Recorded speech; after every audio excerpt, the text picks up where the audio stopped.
आजा। आजकल फोनवा कइल का सैया छोड़ दिहल ना।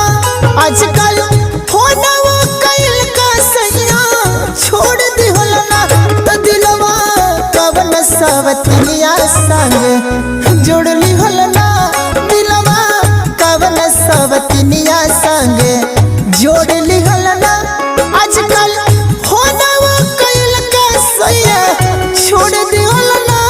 आजकल फोनवा कइल का सैया छोड़ दिहल ना। तो दिलवा कवन सवतिया संग